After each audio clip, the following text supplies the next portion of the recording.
the situation of him. His food is haram, his drink is haram, his clothing is haram. فَأَنَّا يُسْتَجَابُ لَهُ. So how will Allah accept his dua? He has everything in him for his dua to be accepted, but there are barriers, there are things here and here and here that are stopping his dua from being accepted.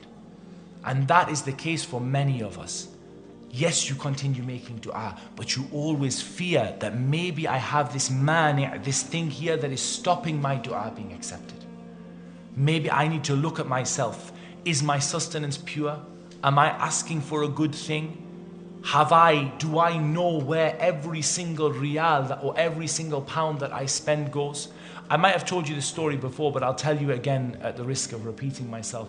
I met a very, very interesting man, an elderly man in Makkah. And he lived in a very, very, very poor shelter. He lived in a simple hut in the hills with just a corrugated iron roof. And he didn't have a working AC, or his AC was very broken. And he just had like a concrete sort of floor with a little bit of a rug over it, and he just slept on the floor. Wallahi, in my life, I have never seen anybody happier. I have never seen anyone with so much self-contentment. So much so that I said to him, Uncle, tell me something. Tell me, why is it that you live like this, and I see you're a person who is so content. He said, son, listen to me.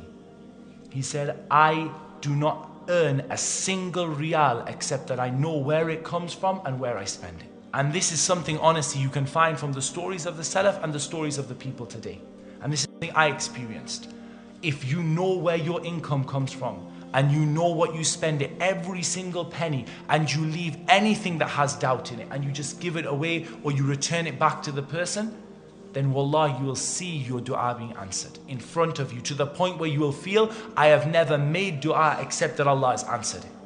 So many of us, our sustenance is the reason why our dua is blocked. And it's not just that, I don't earn from haram. How many times do we earn money that we don't deserve? We go to work and we talk instead. We go to work and we do other things that we're not supposed to do. We take a long break that we shouldn't have, and we take the money for it anyway. This has an element of haram in it, an element of ghish, of cheating in it. And subhanAllah, many times it's not just about where you earn, but also how you spend.